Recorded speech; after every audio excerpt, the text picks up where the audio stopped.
Hello, moi c'est Victoria, une éternelle optimiste qui tente de placer l'émerveillement au cœur de l'écologie. Chaque semaine, je tends mon micro jaune à une personne qui m'inspire pour poser mes questions sur ce qui fait nos vies.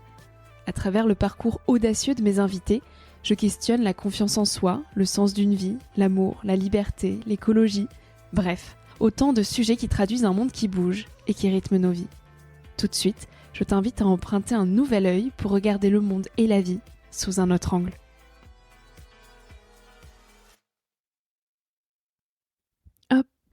C'est tout bon. C'est parti. Hello, salut, j'espère que tu vas bien. Ça fait 1000 ans que j'ai pas enregistré d'épisode solo. J'ai l'impression que c'est la première fois de ma vie et que je ne sais plus faire. Voilà, je suis un peu intimidée, il n'y a pas de raison, mais du coup j'ai cadré un petit peu cet épisode pour pas m'éparpiller.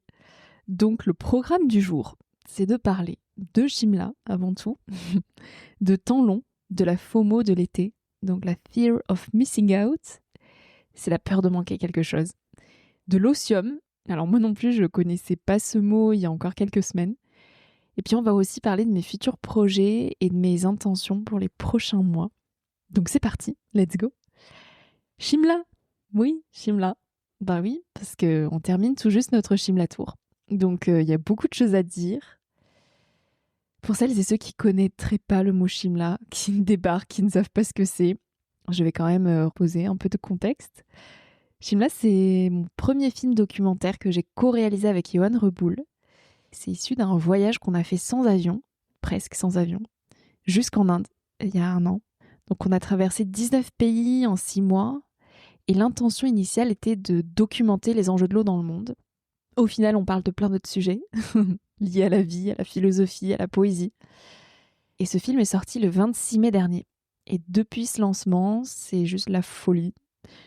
J'ai du mal à réaliser, à conscientiser ce qu'on vit. C'est juste fabuleux. C'est très intense, c'est très nouveau, mais c'est juste magique. Ça fait 3 années qu'on travaille d'arrache-pied sur ce projet. Et depuis le 26 mai, c'est un peu une forme d'accouchement. On l'a lancé au Grand Rex. On a rempli la grande salle du Grand Rex, donc 2400 personnes. Alors juste cet événement en tant que tel, c'est colossal. Ça a été l'objet de mois de préparation. Et je crois pouvoir dire que j'ai eu un choc émotionnel au cours de cette soirée-là.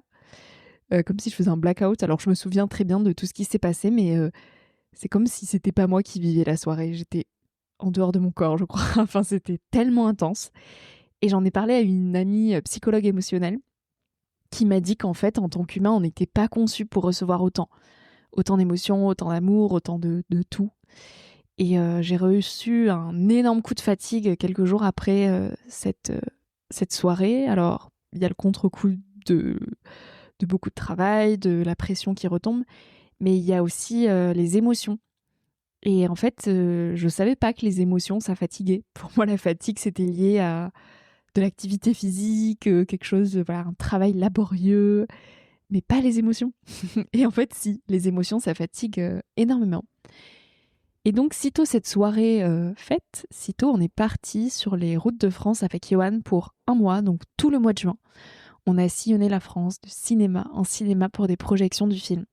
Et c'était juste fabuleux et à la fois aussi irréel parce qu'on est auto-distribué. En fait, on n'est que 6 petites mains à tout organiser avec l'aide de Baptiste Lemaître qui nous aide à la distribution du film, aux relations avec les cinémas et toutes ces petites choses-là, l'envoi du film, tout ce qu'on ne voit pas finalement, des mains invisibles. Et donc c'était assez fou de réussir ce pari de remplir autant de salles en France, alors même qu'on n'a pas de distribution classique. Donc c'est juste irréel et même encore j'ai du mal à trouver les mots pour décrire ce qu'on vit. Et à la fois c'est aussi quelque chose qui est le fruit de beaucoup de travail. Ça fait 3 années qu'on travaille de manière très intense, passionnée, mais qu'on sacrifie aussi beaucoup de choses de nos vies avec Yoann. Donc de recevoir un tel accueil et de voir que le film a un tel succès, ça donne aussi beaucoup d'espoir, notamment dans le fait que le monde, il a besoin de douceur et d'amour, parce qu'au fond, le film parle de ça.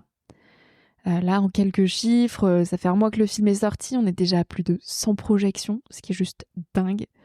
On a fait 35 ciné-débats, donc un débat par soir depuis plus d'1 mois, dans une ville différente, donc je vous laisse imaginer notre état de fatigue. Et il y a plus de 7000 spectateurs qui ont vu le film. Donc c'est juste dingue, dingue, dingue. Et évidemment, moi, ça me tient à cœur de rappeler que tout ça, c'est pas tombé du ciel, que c'est pas une histoire de chance ou quoi que ce soit.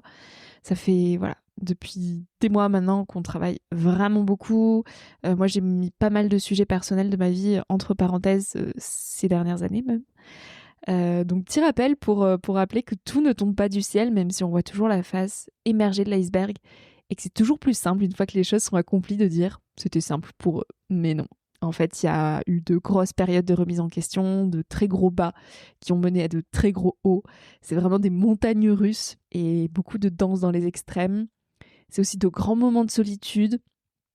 Et je sens que maintenant j'ai besoin d'un temps de digestion pour conscientiser ce qu'on a vécu et aussi ce qu'on s'apprête à vivre parce qu'en fait c'est vraiment que le début de cette aventure Shimla. Donc voilà, le temps maintenant est à la décantation. Et donc ça fait le lien parfait avec une question qu'on nous pose très souvent, qui est c'est quoi la suite? Et en fait c'est une question qui me dérange, qui me fait je crois aussi culpabiliser de justement ne pas avoir anticipé la suite parce que ça serait comme trahir Shimla que de déjà prévoir la suite. Alors évidemment que j'ai plein de rêves, enfin celles et ceux qui me suivent depuis un moment savent que je suis boulimique de rêves et de projets, j'en ai d'autres. Mais je sais pas encore quand ni comment, ni lequel je vais piocher dans mon petit sac de rêves. Mais pour le moment, en fait, je vois pas plus loin que Shimla. Et c'est ok. Et je suis très contente et fière de pouvoir le dire parce qu'en fait, c'est aussi très symptomatique, je crois, de la société dans laquelle on vit, de toujours vouloir anticiper le coup d'après. Pourquoi, en fait? Qu'est-ce que ça veut dire de nous? Est-ce que c'est une peur de l'incertitude, une peur du futur, un besoin de contrôle? Pourquoi vouloir enchaîner les projets? Et je pense souvent à Flore Vasseur, la marraine du projet de Shimla, qui est aussi réalisatrice, qui a réalisé Bigger Than Us. Et en fait, elle, ça fait, je crois, près de 4 ans qu'elle fait vivre son film dans les salles de ciné, mais pas que, aussi dans les écoles, un peu partout. Et ça fait 4 ans qu'elle n'est que sur ce projet-là et qu'elle n'a pas réfléchi à un autre film, à un autre truc. Et c'est quelque chose qu'on lui dit aussi de c'est quoi la suite. Et je trouve que là, c'est le cas pour nos films, mais ça peut être très culpabilisant pour quelqu'un qui donne toute son âme à un projet et qu'on lui dit alors, t'as prévu quoi après? Et en fait, juste, c'est chiant de toujours devoir répondre à c'est quoi la suite et juste, on est dans l'instant, on vit ça. Et là, on est en train de vivre ce sur quoi on travaille depuis des années. Et du coup, moi, j'ai pas envie de voir la suite, je veux juste la vivre ça. Et la suite, elle se décidera au fil de l'eau, sans mauvais jeu de mots. Donc voilà, la suite, c'est juste Shimla en fait. Et c'est aussi dégager du temps libre pour pleinement incarner cette sobriété du temps. C'est quelque chose qui me travaille beaucoup en ce moment et à laquelle je veille à être vigilante en fait, d'incarner cette sobriété, mais dans tous les pans de ma vie. Et je ressens aussi un vrai besoin de réapprendre à apprendre et en profondeur. Je vois que j'arrive beaucoup moins à me concentrer qu'avant. Je suis très éparpillée et j'ai besoin de renouer avec la concentration profonde quand j'apprends sur un sujet. Que ce soit creuser la pensée de philosophes, de Jung, de Kant, des pensées de philosophes modernes, de me cultiver en fait sur plein de sujets de société. Je sens que j'en ai vraiment besoin et que parfois j'ai cette envie-là, mais je me l'autorise pas ou alors mon attention est très vite phagocytée par les notifs, par diverses pollutions mentales qui m'empêche d'apprendre comme je pouvais apprendre quand j'étais au lycée ou même en école. Et c'est quelque chose qui me manque. Alors oui, j'ai envie de reprendre mes études. Là, dans l'immédiat, je vais pas le faire. Par contre, j'ai envie d'avoir confiance en ma capacité d'être rigoureuse et organisée pour justement me sanctuariser des temps au quotidien où j'apprends et sur des plages horaires de 2 heures, 3 heures, sans être dérangée en fait, sans être déconcentrée. Et pour ça, ça nécessite aussi de dégager du temps libre. Et en un mot, c'est aussi dégager du temps pour l'otium. Je vais en parler dans ma prochaine newsletter de l'otium. N'hésite pas à t'y abonner sur le bas de page de mon site nouveloeil-podcast.com si tu ne la lis pas encore. Chaque mois, j'essaie de creuser un sujet et de parler de petites choses qui font nos vies. Et donc là, j'en parle dans la prochaine newsletter. Ce terme de l'otium, je l'ai découvert grâce au podcast Vlan de Grégory Pouy. Et en fait, l'otium, c'est le temps inactif. C'est le temps libre. C'est un temps qui est consacré finalement au développement de la conscience. Et ce temps-là, il est essentiel pour notre équilibre, à la fois personnel et social. Mais pourtant, on n'en fait pas une priorité. Et ça, c'est quelque chose d'assez drôle et cocasse quand même. Il y a beaucoup de choses, justement, qui sont essentielles à notre équilibre personnel et dont on ne fait pas une priorité, qu'on zappe, qu'on met sous le tapis parce que c'est pas important. Et je crois qu'en fait, on vit dans une culture qui est tellement obsédée par la productivité qu'on s'écarte de tout ce qui est de l'ordre de la contemplation, du vide, du rien. Et tous ces moments qui sont finalement hyper enrichissants pour notre bien-être personnel, ils sont qualifiés de perdus. On perd notre temps parce qu'on n'est pas productif. Et je crois que aujourd'hui, justement, cultiver l'otium, c'est presque une forme de militantisme. C'est une forme de résistance dans une société qui nous pousse à tout, sauf au temps inactif. Et donc d'avoir ces plages horaires figées dédiées au temps long et d'en faire une priorité autant que les autres priorités, je crois qu'aujourd'hui, c'est devenu presque une urgence. Et donc j'ai envie de tendre vers ça. Donc voilà un peu la suite. C'est quoi la suite? C'est de dégager du temps libre. Et pour laisser d'autant plus de place à cet otium, je vais aussi prévoir des rediffusions du podcast jusqu'en janvier prochain. Donc voilà, grande annonce. Il ne va pas y avoir de nouveaux épisodes du podcast ces prochains mois. Parce que ça fait 6 ans en fait que je publie du contenu tous les lundis matins, du nouveau contenu. Et il y a plusieurs épisodes, enfin beaucoup, si ce n'est tous les épisodes, qui mériteraient d'être remontés sur le fil des écoutes au final. Et que beaucoup de personnes n'ont jamais écouté, parce qu'un épisode tous les lundis, c'est beaucoup, et vous avez presque même pas le temps de suivre ce rythme-là.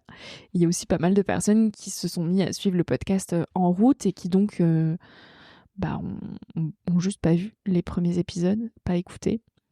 Alors même si ma manière d'interviewer, si ma manière de poser les questions a évolué au fil des années, je crois qu'il y a beaucoup d'épisodes qui remontent d'il y a 3-4 ans et qui sont aussi pertinents aujourd'hui. Et donc je me suis vraiment posé la question de pourquoi vouloir produire plus plutôt que de donner une nouvelle vie à ce qui est déjà créé. Et on est tellement aujourd'hui à surcréer du contenu, enfin vraiment sur Internet, partout, même s'il y a trop d'infos, trop de contenu. Et toujours dans cette question de sobriété, pourquoi pas réutiliser en fait ce qui est déjà là et qui est aussi là pour nous faire du bien. Et je le vois aussi notamment avec des livres. Je pense que c'est la même chose. Il y a des livres qu'on a lus il y a peut-être 2 ans, 3 ans, qu'on ressent le besoin de relire aujourd'hui et qu'on lit de manière totalement différente parce que selon ce qu'on traverse comme épreuve de vie, comme période, il y a des mots qui nous parlaient il y a quelques années qui nous parlent différemment aujourd'hui. Ça vaut pour des livres, ça vaut pour des podcasts en fait. Ça m'arrive aussi de réécouter des podcasts qui m'ont vraiment aidé dans des périodes particulières de ma vie, que je réécoute aujourd'hui parce que j'en ressens le besoin et que j'entends complètement différemment en fait. Les phrases résonnent pas de la même manière. Et donc ça me tenait à cœur de remettre, de faire pop-up un peu des épisodes de podcasts qui m'ont particulièrement marqué et touché à des périodes de ma vie, de personnes que j'avais interviewées et que j'ai envie de vous refaire écouter. Donc voilà, jusqu'en janvier prochain, il va y avoir des rediffusions du podcast. Et cette période de rediffusion, ça sera aussi l'occasion de préparer une saison 6 aux petits oignons pour janvier 2026. Donc préparez-vous. Et sinon, pour cet été, là pour les prochains mois, donc au mois juillet-août, je n'ai prévu aucun plan et c'est très nouveau pour moi. Ça rejoint aussi ce truc de c'est quoi la suite? Et là, c'est quoi ton été? Tu vas faire quoi cet été? J'entends ça partout, il faut toujours qu'on fasse, Et waouh, en fait, j'en ai juste marre de ça. Et là, cet été, j'ai besoin de repos, j'ai besoin de me foutre la paix, très clairement. Et juste, j'ai besoin d'ancrage aussi. J'ai passé toute mon année à bourlinguer à droite à gauche en France. Et j'ai juste envie d'être chez moi, dans le Pays Basque, de voir mes copains, de passer du temps dans la nature, dans l'océan, dans les montagnes. Et simplement de laisser la place au vide, au temps long. Et chaque année, je ressens le besoin de rentabiliser mon été, comme s'il y avait cette injonction à en profiter au maximum. Il faut que nos journées soient remplies. Et sauf qu'à trop vouloir en profiter, j'ai en permanence des frustrations. Et cette fameuse FOMO, Fear of Missing Out, de l'été. Donc l'impression de ne pas être là où je devrais être. Je suis dans l'océan, mais j'ai envie d'être dans les montagnes. Je suis avec tel ami, mais je pense à être avec tel ami. Et en fait, j'ai l'impression à chaque fois d'être en surface de tout. Et cette année, j'ai vraiment envie d'arriver à savourer, d'être là où je suis, avec qui je suis, et sans culpabiliser de ne pas être ailleurs. Et pour ça, j'ai vraiment l'intention de me détacher au plus possible des réseaux sociaux parce que j'ai réalisé qu'ils contribuaient énormément à cette FOMO. On voit toujours où sont les autres et du coup, ça nous détache du moment où on est. Et je trouve ça dommage. En fait, on n'a pas besoin de voir ce que font les autres, de savoir avec qui ils sont, où ils sont. En fait, ce qui compte, c'est nous, l'instant qu'on vit, avec qui on est et quelle intention on pose dans cet instant-là. Et on n'a pas besoin de faire 1000 trucs si on est vraiment présent à ce qu'on fait là et qu'on s'abandonne à l'instant. C'est là que la vie est, en fait, c'est que c'est trop beau. Et je crois que c'est la seule intention que j'ai pour cet été, en fait, d'être dans l'instant, de me laisser aussi vivre et de pas penser à prendre des trains pour être ailleurs en croyant que l'ailleurs, ça sera mieux. En fait, non. Donc, voilà, après, j'ai quand même, vous me connaissez, une petite liste non exhaustive de choses que j'ai envie de faire cet été. J'ai notamment envie de cuisiner des nouveaux plats, parce que je fais toujours les mêmes. J'ai envie d'apprendre à jouer de la pala, j'ai envie de faire des bivouacs en pleine nature, de marcher dans les montagnes, de reprendre confiance dans l'eau en surfant, parce que il y a 2 ans, j'ai eu un accident en surf et j'ai un petit traumatisme depuis, donc j'ai envie de dépasser ça. De lire beaucoup, vraiment de lire, et sur des plages horaires longues, pas juste par coup de 20 minutes, mais plus par coup de 3 heures. Et ça, c'est trop beau et ça me manque. J'ai envie d'apprendre à faire un gâteau basque, j'ai envie de naviguer, j'ai envie de passer du temps avec mes copains, j'ai envie de choses douces en fait, de choses simples, mais qui font la vie. Et puis aussi et surtout, je vais travailler efficacement 3-4 heures le matin. Alors là, vous dites, ah ça y est, elle va encore travailler, quand est-ce qu'elle va couper? Alors oui, j'ai beaucoup de mal à couper, je me vois pas tout couper cet été parce qu'il y a beaucoup de choses à préparer, notamment pour la rentrée, parce que Shimla, c'est pas terminé, je vais vous en parler après. Mais aussi et surtout parce que j'écris mon 3e livre. Voilà, grande annonce. Je lance ça comme ça. Je vais pas vous spoiler, mais pour vous donner un petit indice, ce livre, il est globalement déjà écrit depuis déjà plusieurs mois. Voilà, j'en dis pas plus. Mais cet été, il faut quand même que je reprenne mes écrits, que je retravaille, que j'aille en profondeur dans plusieurs pensées. Et donc, ça va nécessiter quand même du temps d'attention. Et j'ai pas eu l'espace mental nécessaire pour écrire là ces derniers mois puisque j'étais complètement obnubilée par Shimla. Et donc là, cet été que je vais ralentir et m'ancrer, j'ai prévu de libérer mes matinées pour écrire. Et ne faire que ça sur des créneaux de 3-4 heures où je vais complètement couper mon téléphone et être pleinement concentrée. Je le fais le matin parce que c'est mon rythme naturel où je suis toujours beaucoup plus concentrée les matinées. Et après, je prévois de libérer mes après-midi pour du rien, pour l'otium, pour le soleil, pour les copains, pour la vie. Et donc voilà un petit peu le ton que je vais donner à ces 2 prochains mois. Et à partir de septembre, ça va repartir de manière assez intense puisqu'on prévoit un 2e Shimla Tour. Donc restez connectés, celles et ceux qui n'auraient pas encore vu le film. On va repartir sur les routes de France 2 semaines en septembre. Et pour les plus pressés, il y a toujours des projections du film cet été. Sans nous, on ne sera pas là pour des débats. Mais il y a notamment une date à Marseille le 5 juillet. Il y a beaucoup de dates dans plusieurs villages en France. Alors pour ça, n'hésitez pas à aller voir Allociné, le site Allociné. Vous cliquez, vous écrivez Shimla et vous allez voir toutes les prochaines projections prévues. Et pour les plus proches de Biarritz, ce soir, Shimla passe à Biarritz. Voilà. Donc là, pour le coup, je serai là pour animer le débat à la fin. Et le Johan sera peut-être là aussi, surprise. Mais donc Biarritz ce soir, Marseille le 5, et sinon tout l'été, n'hésitez pas à suivre les projections. Sinon, on se donne rendez-vous en septembre. Et voilà, septembre, octobre, novembre, ça va être la prépa de ce 3e livre, les projections de Shimla, la prépa de la saison 6 pour janvier. Et je ressens toujours tellement autant de gratitude en fait à vivre ce que je vis. J'ai toujours du mal à réaliser que cette vie, je me la suis créée sur mesure et qu'elle me permet de vivre aujourd'hui, qu'elle me permet d'être épanouie. Parfois, ça peut aussi être un piège parce que vous l'avez vu, je coupe très rarement, je coupe jamais. Même cet été, si j'arrive à avoir un vrai sas de décompression d'1 semaine où je coupe absolument tout, c'est bien. Et il faut que je me force à le faire parce que comme je suis une grande passionnée, j'ai beaucoup de mal à couper en fait. S'il n'y a pas quelqu'un derrière moi pour me dire là en fait, genre stop, je ne le fais pas. Mais je crois plus aussi à l'équilibre qu'on cultive chaque jour plutôt que de bosser à fond et après de couper à fond. Et donc là, c'est l'équilibre que je cherche à trouver cet été en essayant de trouver ce rythme de travail le matin et de rien l'après-midi. Donc je vais voir comment je me sens avec ça cet été. Je vais apprendre et je vais voir. Voilà un peu les intentions. Quoi dire de plus ? Je crois que j'ai à peu près fait le tour des sujets que je voulais aborder. N'hésitez pas à suivre la newsletter parce que j'ai aussi de plus en plus à cœur d'honorer l'écriture, vu que vous savez que j'aime écrire beaucoup. Et donc cette newsletter, pour le moment, j'en publie une par mois, mais j'aimerais en publier une toutes les 2 semaines et vraiment creuser des sujets en profondeur. Comme je prévois aussi de me cultiver, de lire, d'apprendre, je pense que je vais ressentir le besoin d'écrire aussi et de transmettre ce que je vais apprendre. Voilà, en tout cas j'espère que où que tu sois, tu es heureux, heureuse, et que tu arrives aussi à te foutre la paix. Je crois qu'on a tous besoin en fait de se foutre un peu la paix et de laisser la place au vide, au temps long, de déconnecter aussi beaucoup. En fait, je crois que s'il y a un souhait que je te souhaite pour cet été, c'est la déconnexion pour vraiment te connecter au vrai, au pur, à ce qu'il y a autour de toi. Et l'été, c'est toujours des mois très intenses où il y a beaucoup de choses, où on est très sollicité pour faire plein de trucs. Je crois qu'il y a un vrai besoin aussi d'apprendre à dire non et à s'écouter de est-ce que j'ai vraiment envie d'aller en fait prendre ce verre avec ce pote ? Est-ce que j'ai vraiment envie là d'aller faire ça ? Ou est-ce que je ressens l'obligation d'y aller parce qu'on m'a dit que c'était ça, de profiter de l'été ? Donc une reconnexion à soi, à ce qui vibre vraiment en nous, à se foutre la paix, apprendre à dire non, à revenir à l'essentiel et à se déconnecter des réseaux sociaux. Je crois que tout ça, ça fait un joli petit cocktail quand même. Voilà.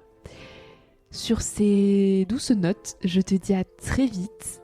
Belle lecture sur la plage, de Tu penses quoi de la vie mamie ou d'autres. Belle réécoute des podcasts, ou nouvelles écoutes si tu ne les as pas écoutés. Beau visionnage de Shimla. Merci pour tout, vraiment, je ressens énormément de gratitude à recevoir tout cet amour tous les jours. C'était une joie d'en rencontrer beaucoup d'entre vous pendant ces projections de Shimla en juin.